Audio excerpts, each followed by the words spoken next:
Welcome back to Turn Down for What. We are still here at the EV Charging Expo in Vegas, and we have the opportunity to kind of have a unique discussion today in regards to kind of the state of charging. As many of you know, Jesse and I and our team, we've been working on some charging deployments throughout the Southeast, and everybody knows all of the uncertainty over the last few months going into the industry with the different funding that's been paused, or some people feel like it's been stripped. And so I'm bringing on two very special guests today to have a discussion around just kind of the general state of charging across the United States and kind of what you as individual leaders in the space feel like we are going to see coming forth out of the upcoming weeks, months, and potentially years, especially with the new administration and everything that's kind of taken place. So first and foremost, I'd like to introduce Josh Rodriguez. You are with AASHTO. Tell us a little bit about yourself. Well, thank you, Josh, and thank you for having me this afternoon or this morning. Yes, I'm with AASHTO. It's the American Association of State Highway and Transportation Officials. We are the association, just like any other association in D.C. We represent all the state DOTs, including Washington, D.C. and Puerto Rico.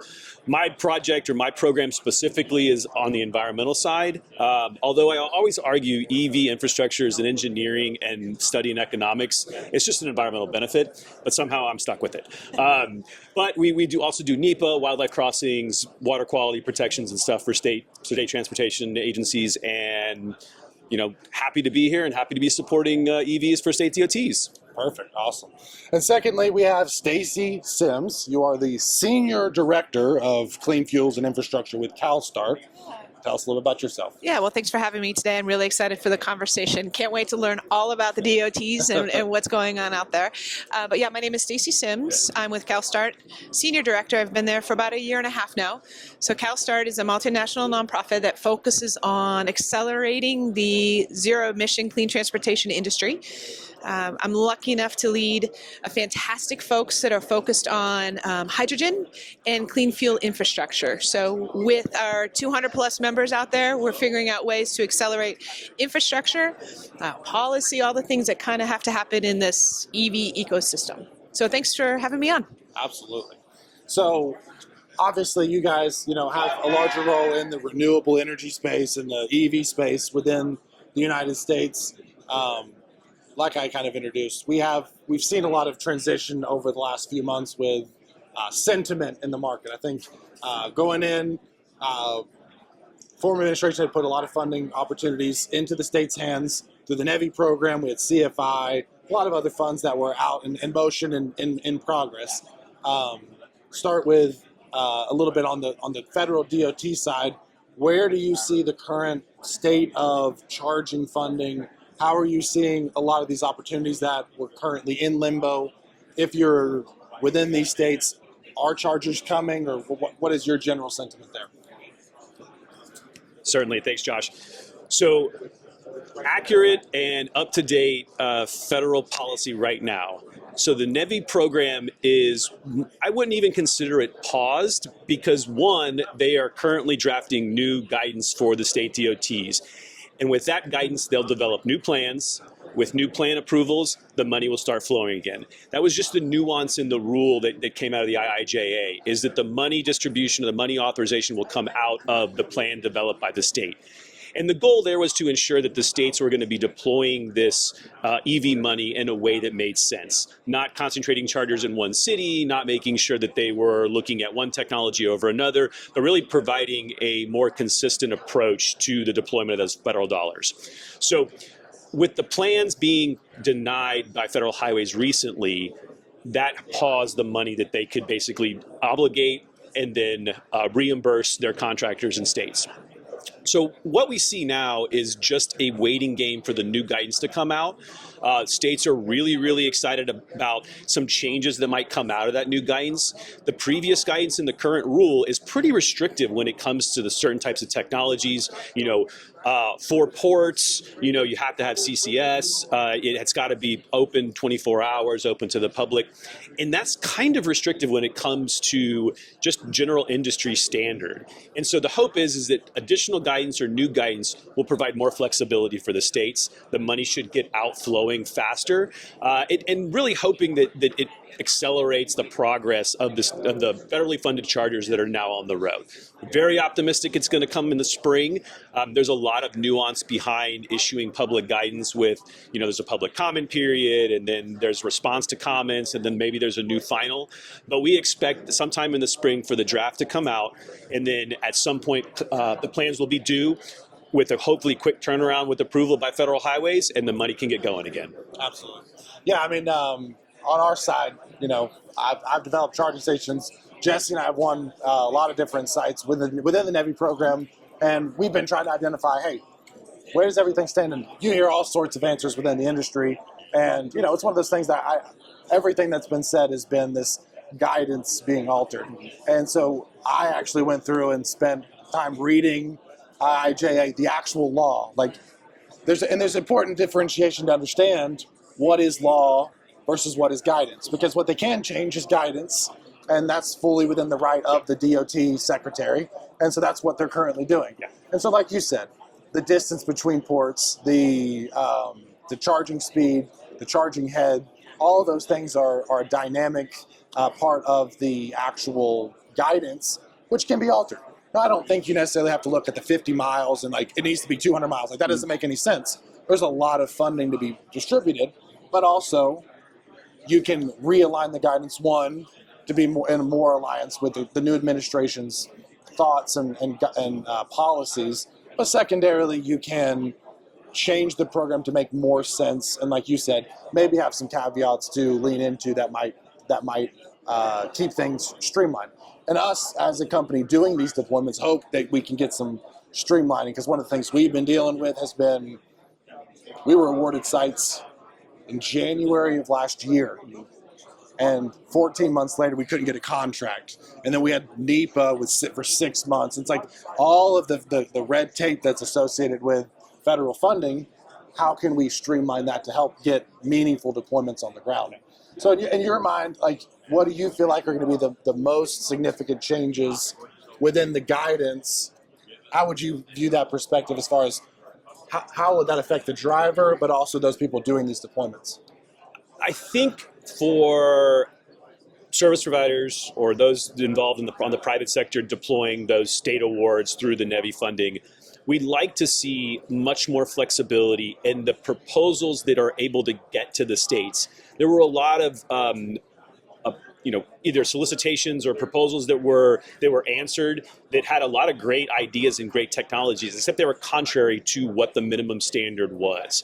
And we're hoping that the new guidance will allow more flexibility from coming in from the private sector, so the state can award contracts that make sense, that aren't restrictive, that provide a much more rapid deployment. Now, there's not going to be a lot of change when it comes to the difficulty around NEPA, around Title 23, which is the law that dictates how federal funds can be spent, because there's just straight law that's not going to be changed on how contracts and state contracts can work. And ultimately, I think that there's been a better understanding and relationship between the private sector, especially in the EV market, and the states on how these contracts work. Because, I mean, most of the exhibitors here probably had never signed a state procurement contract or a federal agreement or for a grant for CFI or NEVI. And so they don't understand the nuance and the requirements, and so much so that like understanding certified payroll and little things like that are specific to state contracts and federal awards, and there's even a greater, Code of Federal Relations, 2 CFR 200 that many have to comply with too. Probably no one was familiar with that either. Yeah, reading all those codes is a very fascinating thing. So that, not unfortunately, but that's not going to change. Yeah. So the procurement process and the just bureaucratic red tape can improve, and then that's unfortunate. But that's just the way the government's set up to help avoid fraud and abuse. But in this industry, in the technology, as it advanced much quicker than most DOT infrastructure. I mean, there's advancements in construction for bridges and tunnels and stuff, but not in the rapid pace that you see in the EV industry. Yeah. So being able to deploy with that understanding is what we hope to see in that guidance, to allow the private sector to guide some of that and let states adopt it, and less specific restricted standards that have been put in place, which creates kind of a delay or even kind of an upset in getting that work done. Yeah, absolutely. And so looking at what you just said, I mean, obviously there's a mix that you're seeing in the private sector with investments being done and work like Stacey's doing and making meaningful community impact. Stacey, how do you feel the overall charging industry is moving forward without, during the pause of the charging funding, and how do we continue to push and promote EV adoption, especially in rural areas? And, in my opinion, all the urban areas are organically filling up. I was talking to the Florida DOT, and they were looking at, hey, our private industry is filling it in because utilization's so high, and it makes profitable sense to install a charger. But if you go into some of these states like Montana and Kentucky and some of these other states where utilization may be lower, how can we continue to push the EV space forward in those areas? Yeah, well, I'll just start by saying I'm really optimistic by what you said. I think there's a little bit of with uncertainty becomes the concern. Sometimes people fill in the story that they think or they're afraid of or they're hopeful for. The story gets created, but your optimism, I think, is good for people to understand. You're talking with the folks who are going to be responsible for it. So I really appreciate you sharing what you did. When I think about where we are with the industry, I've been in the space for decades now, not to age myself, but we've gone through these changes of administration before. We have seen significant investments. We've seen investments come back or come out of the market. I think what I'm starting to see now is really people focusing on how are we going to make sure that the ROI is there. You talk about demand. We're focusing a lot now on the medium and heavy duty space of, as we're building out, to make sure that not only is a site being built, CapEx is spent the right way, but how do we go forward and ensure that the demand is going to be there? So the private sector who invested money into this, to the folks that are investing and need an ROI, the fleet managers of fleet drivers who need that savings, they are recovering what is expected. Because when you have a good business case, when you have solid ROI, the private industry will step in. We're also really excited about some of the conversations we're having with states to understand, okay, with the opportunity to give a kind of not a restart, but a refresh on NEVI, what is it that they are interested in wanting to do? Like, they have the voice. What is it that they can do at a state level to really bring all of state together to figure out what the DOT, what a energy office, what an air quality division, what can they all do together to carry a little bit more of the action, the impetus for the industry. So we're really excited about what we're hearing from states. And then, of course, just in the industry itself. I mean, I think this is twice X the conference size that it was previously. Oh, definitely. Yeah, I hear a couple other yeah. conferences already like selling out. See a lot of new investment, a lot of new technology. Really exciting just to walk the floor, talk to people. Like to see too the new technologies that are coming in. Engineers from the solar space. I talked to some people who are from the space industry. That kind of investment into the sector from other high-tech creative space, I think is going to be really something that's going to help in the next couple of years. Absolutely. Yeah, I think that looking at, obviously, the funding that's being reshifted or realigned, if you will, when we launched Power Up America, one of the things that we wanted to see in our charging network was assets that actually contributed to communities. And what we found was a lot of states had to prioritize quantity over quality.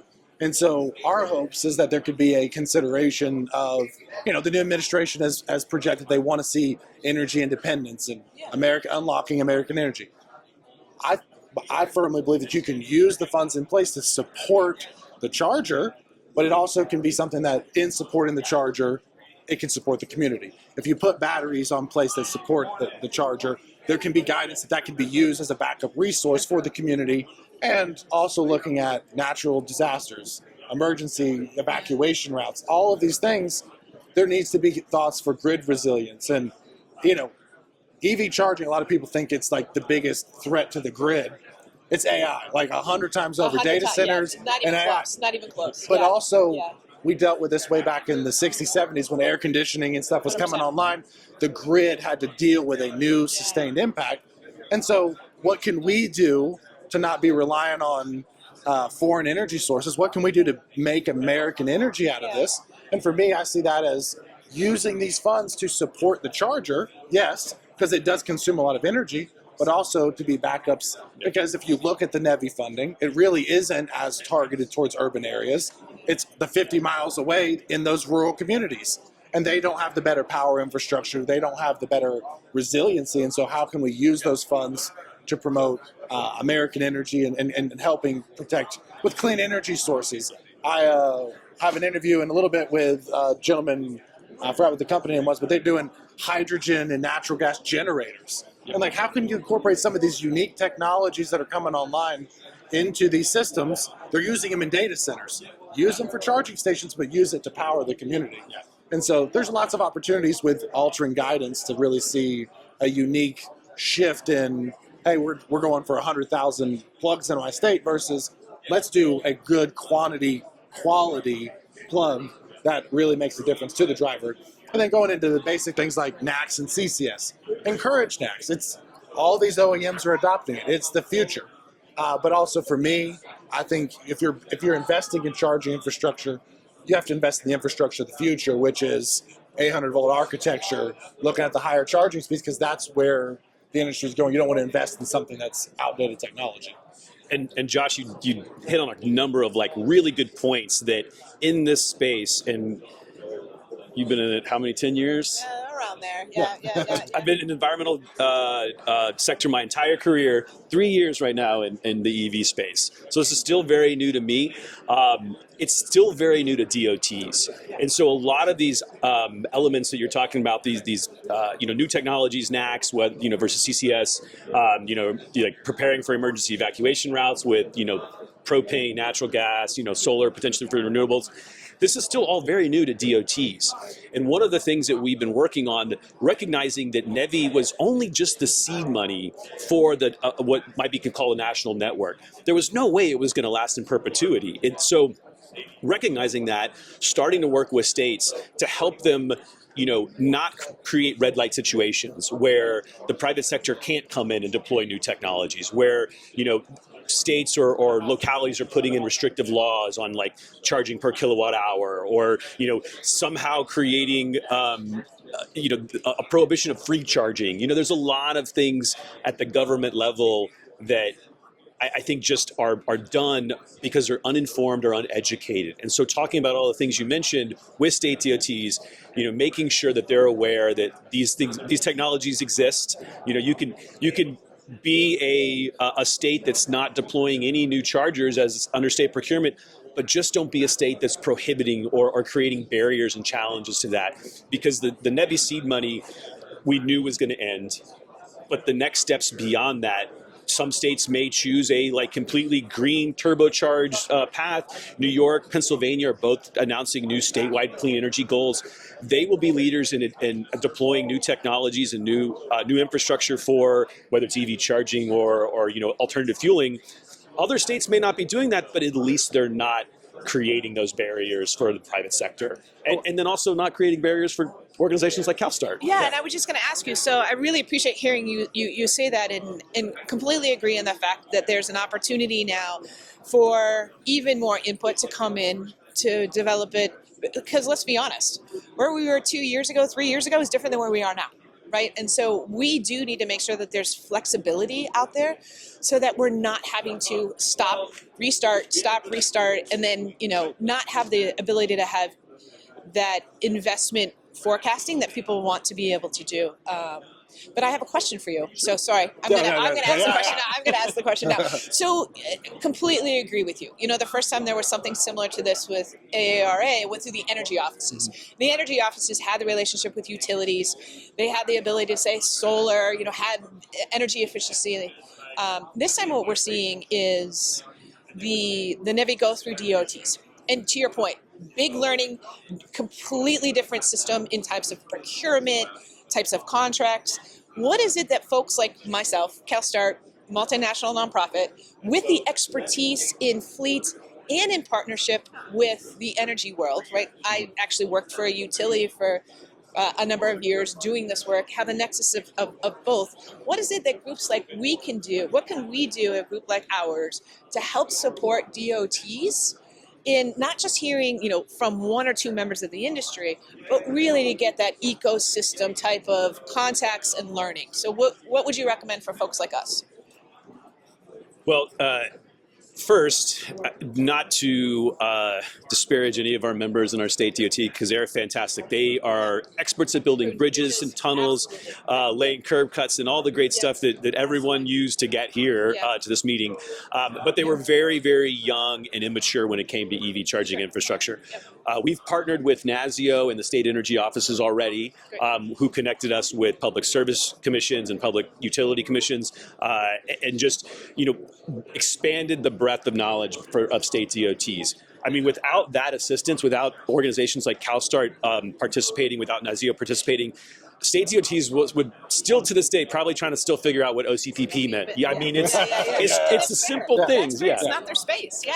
But to continue that collaboration, to continue the relationship building, I think it's just a matter of making sure state DOTs are aware of organizations like CalSTART, and then for organizations like AASHTO and NASIO to get CalSTART and those organizations in front of them. And, we work very closely now with Clean Cities Coalition, which was, again, very new to state DOTs. They've been huge resources. At this meeting, we've actually got a lot of questions about, from the private sector folks, like, where can I buy a, resource to do this? And I was like, well, you can't really buy one because they're free a lot. There are a lot of free resources. And I think states DOTs were in the same kind of situation when it came to learning. One state has an EV lead, and he was selected only because he owned an EV and he had built his own EV. I think he was in planning or data management or something like that. But that's the kind of education that state DOTs had back then, and they've learned quite a bit since then through organizations like CalSTART, NASIO, state energy offices. And so moving forward, it's just a matter of building and continuing those relationships. So if CalSTART wants to get in front of a state DOT, give me a call. Awesome, I love give it. NASIO a call and say, hey, we got it. We got something new. We want to get in front of some states. And to the credit of those state DOTs, they have rapidly caught up in this learning curve. And so, they're taking meetings and calls with all these different organizations. They're learning how to procure, contracts better with private, understanding where private sector and like startups or entrepreneurs are starting from, so then they can meet them a little bit sooner. So these contracts aren't, taking as long as they initially did. And the biggest thing that we've seen is in our experience with dealing with the state DOTs is they've never dealt with any project that has to be federal to private industry. A DOT contracts an interstate to be repaved. They hire the company to do the work, but they own the infrastructure. Absolutely. But now they are a pass-through entity, really, and there's been states that they're dealing with legislative changes to allow those type of things to take place. To even be able to execute on it. To even be able to execute. So we've been dealing with some states that they're still having to work through the legal processes in the background. But then once you get to that point, now you have to have a contract that is between the state and a private entity to uphold something that the private entity owns, and that's just a foreign concept altogether.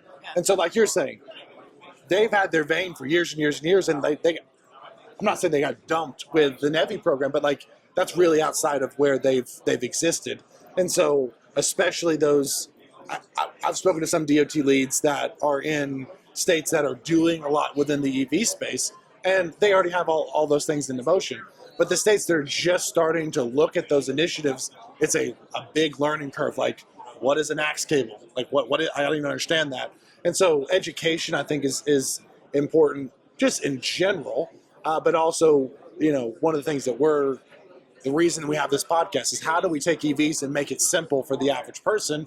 Because EVs have been so political. EVs have been so, it's such a awesome technology and such an awesome space. And we talk about it all the time on the podcast. It's for everybody. It may not make sense for everybody today, but don't just be against it because somebody said be against it. Look at the technology. And in these states, a lot of the states are starting to warm up to the concept of how do we utilize this funding for benefiting our communities. And that's where there's a lot of opportunity to go in these states and do these deployments in ways that make sense through all these processes that they're dealing with. And I think when you're talking about adoption and the public getting comfortable with going and purchasing an EV, we have a historian at AASHTO that, we send out social media posts on, this day in transportation history, a lot of that.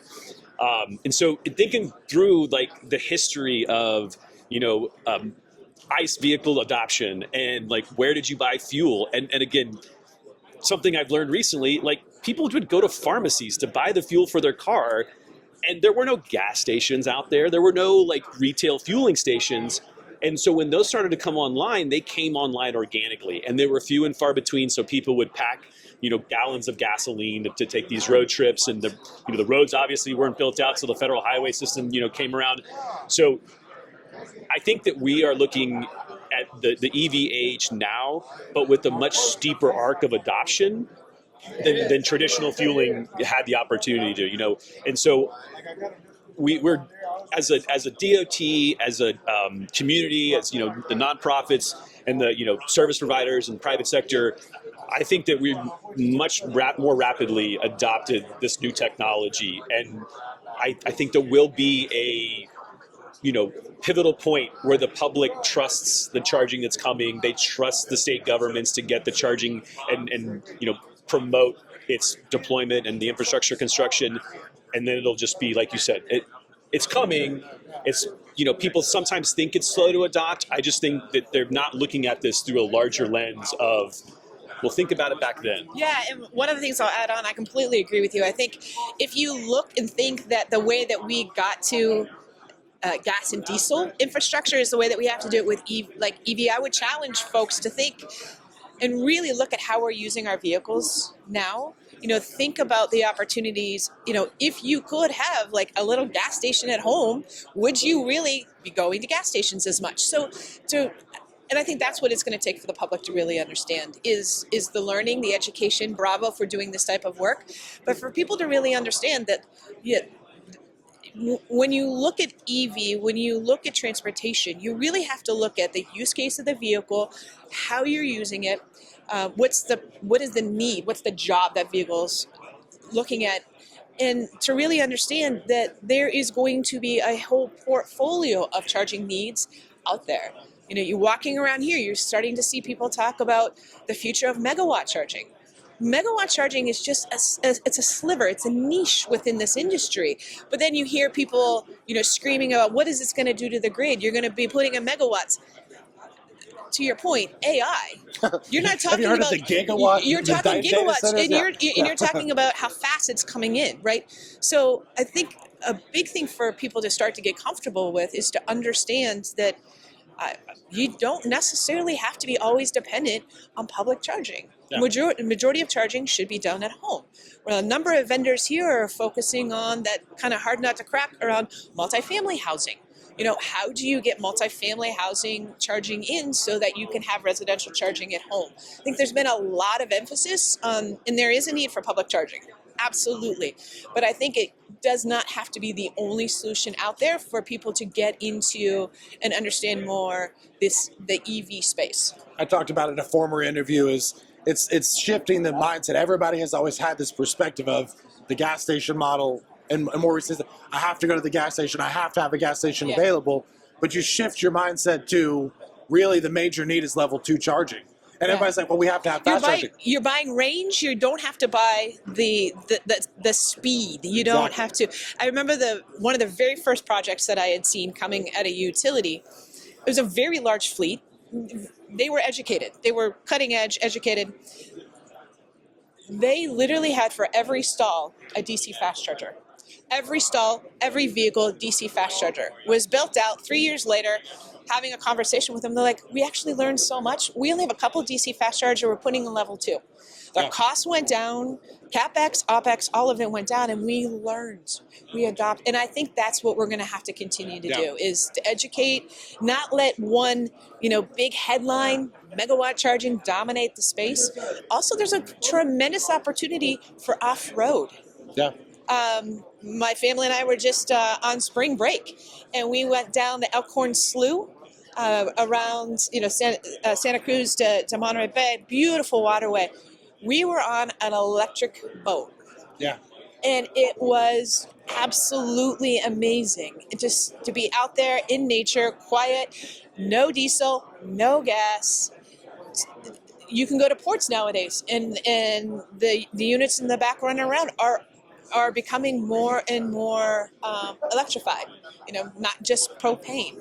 So I think broadening it out and understanding that it's not just about a Tesla, it's not just about megawatt semi-charging, but there's this whole ecosystem that will be built out, and for people to understand how that is an opportunity for them. Yeah, it's all about the understanding this new technology and not just making assumptions of it has to be like gas. And, having a 20 kilowatt level 2 charger at your disposal, you can fully charge a vehicle while you're sitting at the office, or overnight you wake up the next morning with a full charge. At my house, I have a 20 kilowatt charger. It's what came with my F-150 that I drive. And so every morning I wake up with a full tank of gas, if you will. And most people, all they do is drive around town to the office, to the grocery store, take their kids to school. You never need anything other than your at-home station. There is a need for fast charging on the interstates. When you're traveling and you want to stop for 10, 15 minutes. For me, even with current infrastructure, with my vehicle on 400-volt architecture, I can go into a Buc-ee's. By the time I grab a snack and use the restroom, by the time I'm back outside, I'm fully charged again. You could charge multiple vehicles the time you spend at a Buc-ee's. You spend far more in the Buc-ee's than you do on the charging too. But that's just where it's a perspective of like supercharging is needed, megawatt charging is needed for trucks. It's not needed for cars. I mean, maybe at some point if the infrastructure gets there, you're looking at a 10-minute charging speed. But that's where the technologies are going to accommodate as this space continues to evolve, and you're going to see other technologies. Like we've been working heavily in advanced air mobility, looking at how to get aircraft in the sky, and they're using electric. They're also looking at hydrogen technologies, and they're already in the air flying. And so how do you get these new technologies and promote that adoption? Because there's so much exciting stuff happening in this space, and the technology is so new. Tesla and the EV space has been around in the United States for a while, but it's really over the last 5 years picking up the steam, and we're going to see a drastic change in the next few years. And I wanted to go back to something you said about electrification of basically everything that moves situations. But state DOTs are very intimately involved in electrification of ports. The Washington DOT is electrifying their ferry system. In the Upper Peninsula, I believe it is, there's a Polaris electric snowmobile or snow machine project that's going on right now that Michigan DOT is helping support. So there's a lot more beyond the light duty that NEVI has focused on. Absolutely. And, especially electric school buses too as well. And I always made this comment about like Texas and public transportation because I grew up in Texas. I said the second that you can take a train to the airport, people will adopt public transportation for their daily needs. And as the DART has now expanded to DFW and other airports, they've seen a ridership increase because you can take a much cheaper ride to the airport on public transportation than an Uber, because an Uber from Dallas to DFW is like $65. You couldn't take a cab. The super shuttles are always hard to get and they take forever. But I think we're going to see the same thing here is as other transportation areas start to electrify, school buses, ports, drayage, and things like that, you'll start to see more adoption of light duty. And then the concepts of, hey, I can charge at home. I'm going to leave with a full tank of gas. And that's where the state DOTs want to make sure that they're not creating any obstruction to that. And we've gone as far as like talking to different communities and others to make sure that local building codes are acceptable to level 2 charging. You know, Yeah. I know there's a lot of states, and in fact, my hometown specifically now requires like separate paneling for EV charging. So home builders and building new communities are putting them in to begin with. Like, it's not even an ask about, do you think you'll ever have to charge an EV? They just understand that it's probably going to happen. So the electric code requires it. Let's just put it in for the house now. And then when they want their Ford charger or their Tesla charger connected, the panel's there. It's a plug and play situation, and they're ready to go. And states just recognize that they need to kind of be the leader in that and take the street cred that they have already as transportation leaders and either guide and direct it or just not hold it up. And the one thing that I'm excited about, I mean, our company's based in the Southeast. I'm based in East Tennessee, and we're seeing a lot of investing in the Southeast. I mean, it's the hub now for the EV space. You know, everybody thinks it's California, but like, we have Rivian, we have VW, we have Ford Blue Oval, we have all of these companies. Scout in South Carolina. Exactly. Now. I mean, there has been $80+ billion of investing in the Southeast for clean energy technologies. And looking at that in our states, we're seeing the state DOTs respond and local leaders within the state respond. Georgia's been a great example. I mean, Hyundai's made a massive investment into them. They're already looking at hydrogen in their port systems. They're already getting trucks on the ground, moving heavy duty trucking with hydrogen, but they're also having the same technologies with electric, and the state DOTs are being integral in helping with that. And so there's lots of opportunity to for the DOTs as a leader in the state to kind of help propagate that, but also looking at all of the continuous evolving of this space and see how it pushes forward. But yeah, so it's been an insightful conversation. We've been running good. We'll end it here, but what I want is for each of you guys to kind of give a final thought, a final statement on whatever's on your mind. So Josh, I think in the next 2 years, you'll start to see state DOTs more involved in these meetings. Well, maybe not attending because obviously there's like government travel issues, especially coming to Vegas. But certainly, there's a couple here. I saw a couple here. So we have some Pennsylvania DOT folks here, helping support our message. But my prediction or my thinking for state DOTs is you'll see them more involved in this clean transportation discussion, electrification, infrastructure support, because they're starting to learn. And that arc of their education and their involvement, it will just start to become more logarithmic, and it'll just skyrocket. And you'll see state DOTs and state DOT representatives involved in the same way that they're involved in just general infrastructure discussions. You always see state DOTs at some conference or convention about bridges or road construction, less at EV chargers. That's going to change in the next couple of years. Absolutely. Awesome. Well, I really appreciate hearing that, and I welcome DOTs into the space. There's a lot of learning that we can do together. I think there's a lot of expertise within DOTs that, as an EV industry, we can learn from too. So really looking forward to that partnership. And Josh, thanks for the opportunity. This has been a lot of fun. Just walking the halls here, seeing the excitement, seeing new folks that are coming in, and then some of us have been around for a long time reconnecting. It really does. I think anyone who's concerned about the industry, just being here, seeing the dollars that are flowing, the investment of new capital, the excitement that you're getting here, I wish we could bundle it up and make it a headline, right? Yeah. But this is how industry moves forward. These conversations with governments, with state government. I'm actually really, really excited for the future here. I am just excited to see what's going to be coming forward. I think you could look at this expo alone as an indication of where the EV charging space is, as a sentiment. And for all you who are not here, 2 years ago this event was a quarter of this size at best. Last year it doubled. And this year it is, you're seeing the momentum, the different partners get into the space, the private industry really start to invest in the space. And then you even go to events like next month, I don't know if you'll be at ACT Expo, then you go to see the larger technologies, the hydrogen, and it takes vehicles, up it takes up entire convention halls of electric backhoes and garbage trucks, and just seeing all of the cool evolution that's taking place in the space. But it's happening now. This is a technology that's coming on the scene, and so a lot of excitement. Obviously, the going back to the original premise of the state of charging and the state of the industry, I think we all share a mutual optimism on where things are headed, and it's just a matter of time, really. Time's continuing to progress. We'll see some of the grant funding likely come back online, hopefully later this year if we don't have too much more red tape, and we'll be able to kind of continue forward. But I appreciate both of you guys sharing your time and sharing your insights as leaders in the industry, and I'll welcome you back to the podcast anytime. But that's been all for today's episode of Turn Down for What. Tune in, subscribe for more EV news and updates. Thank you, guys.